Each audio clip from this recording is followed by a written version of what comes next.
Hello, I'm Frank Linton, and I'd like to welcome you to the 4th International Bee and Hive Monitoring Conference. I'd like to give you the conference overview. This conference has been mostly arranged by Jerry Bromanshank, and as I said, I'm Frank Linton. The goal of this conference is to improve honeybee health and productivity by providing beekeepers with timely information about their colony's status and events. This information will enable the beekeepers to make early interventions if necessary, or to reduce unnecessary inspections. I just want to give you a brief history of beekeeping in 4 parts here, as you probably already know all of this. First of all, human beings have been hunting bees for many thousands of years, but about 3,500 years ago is the earliest evidence we have that humans began keeping bees, which was a lot more productive. And that went on in more or less the same way until about 170 years ago, when Langstroth invented the movable frame hive. And in the last 170 years, really nothing much has happened. But now, today, we're seeing an explosion of monitoring capabilities. And that's what's really cool. And we're going to show you the results of these inventions and entrepreneurs, what they have turned out for us today. I've more or less arbitrarily broken the presentations down into 3 categories, very loosely defined here as on-hive monitoring devices, information processing tools, and everything else, or the miscellaneous group that didn't fit into either one of those neatly. In the first group there, the on-hive monitoring tools, I broke that down further into multi-sensor colony monitoring suites, infrared cameras and photography, acoustic monitoring, picking up the audio that bees make, counting bees at the hive entrance, devices for that, and monitoring the smells that are in the hive, monitoring the chemicals that are in the hive. The very first one of those, let me give you an example here, is typically, and one of the oldest ones, is monitoring weight. We used to do that with a mechanical scale, but now we do it with an electronic scale that sends the data to your cell phone or to the internet. This particular version also has an exterior temperature sensor, and it reports that data too. But there are many versions of this kind of thing. Some of them include temperatures inside the hive, along with humidity inside the hive. Some devices, some vendors provide microphones, some provide motion sensors, some measure carbon dioxide, some have a hive location device. There's all kinds of things for in this sensor set. The next category is infrared cameras, infrared photography. And here you see an example of a picture that might be taken by an infrared camera that's attached to, say, an iPhone or a cell phone. It shows up the temperatures on the exterior surface of the hive, but the heat reaching the exterior surface comes from the bees inside, so it tells you quite a lot about what's going on inside. And here you can see there are bees in the top 2 supers, but really nothing down in the bottom. So they've worked their way up and probably will need to be fed real soon. The third category in this group is acoustic monitoring, and these devices are based on listening to the sounds the bees make and then interpreting those sounds using artificial intelligence to tell you something about the state of the colony. Beekeepers can detect queenlessness with practice, but most of these other things are beyond a beekeeper's capabilities. Next, we have bee counters at the hive entrance.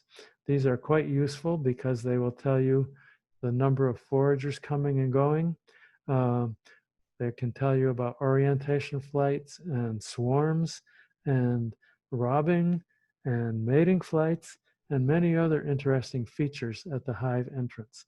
There's different ways of doing this. This one in the image uses radar. Others use a video camera and interpret the image, and there are mechanical and electrical bee counters as well. Finally, in this category are the electronic noses, which can smell what's going on in the hive and make some attempt at telling you what the bees are saying to each other with their pheromones, as well as telling you what kind of flowers the bees are working.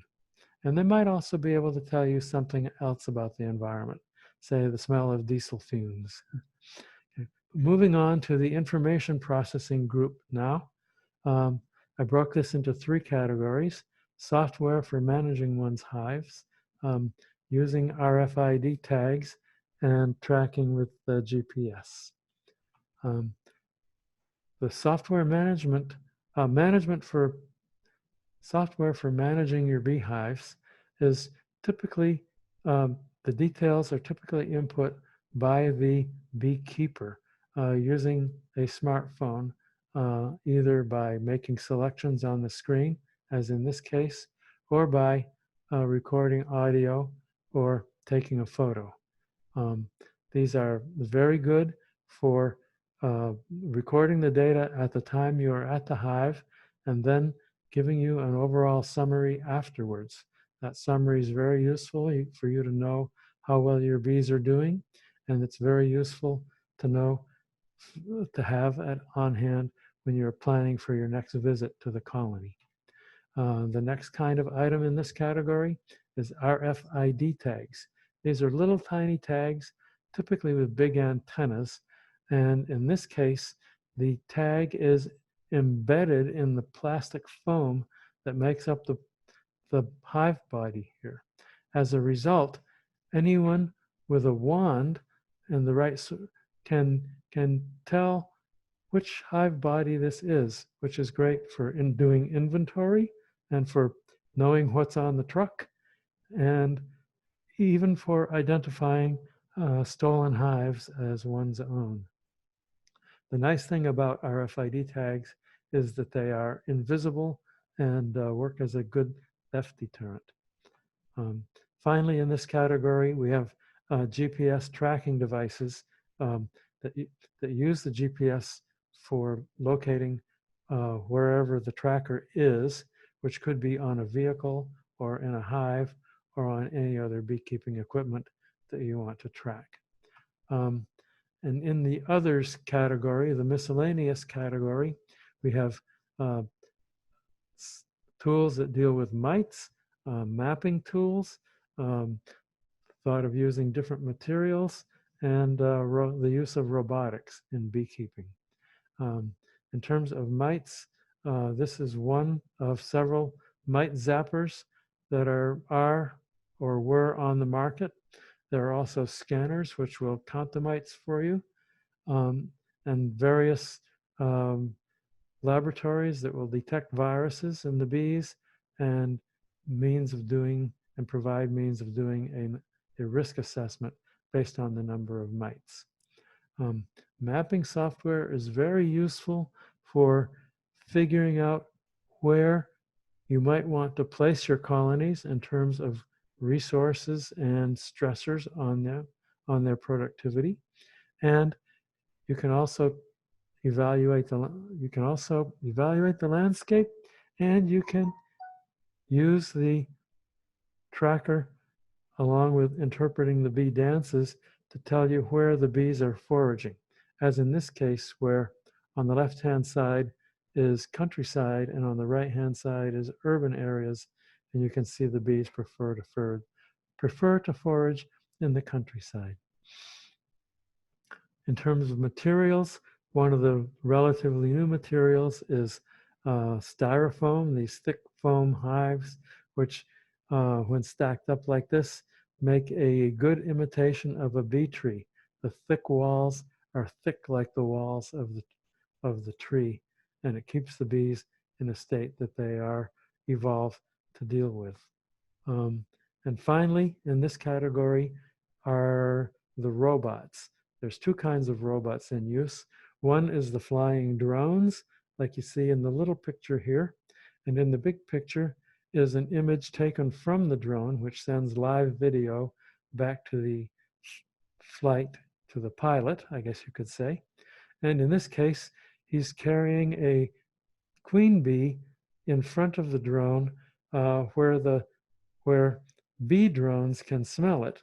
And the pilot flies this drone around to locate drone congregation areas. So that's a very interesting use of robot technology. The other robot technology used in beekeeping is an actual robot beekeeper, which requires a special hive design and a special setup, but the whole thing comes in a box. And all you do is open it up, put the bees in, and it does the rest for you. So that's still in the development stage, but it looks promising, and it may just turn your life around. So to summarize, in the words of William Gibson, the future is already here. It's just unevenly distributed. And in the things you've seen in this presentation and the things you'll see today, you will discover what part of the future is here for you to get your hands on. I've shown you three kinds of advances in monitoring technology. First of all, monitoring and sensing devices that are on the hive itself. Secondly, a group of items that are primarily focused on information processing. And third, various others, things like that range from mite zappers to beekeeping robots. So we have to definitely thank the inventors and the entrepreneurs who have come together to produce these things for us. I hope you will enjoy the rest of the day.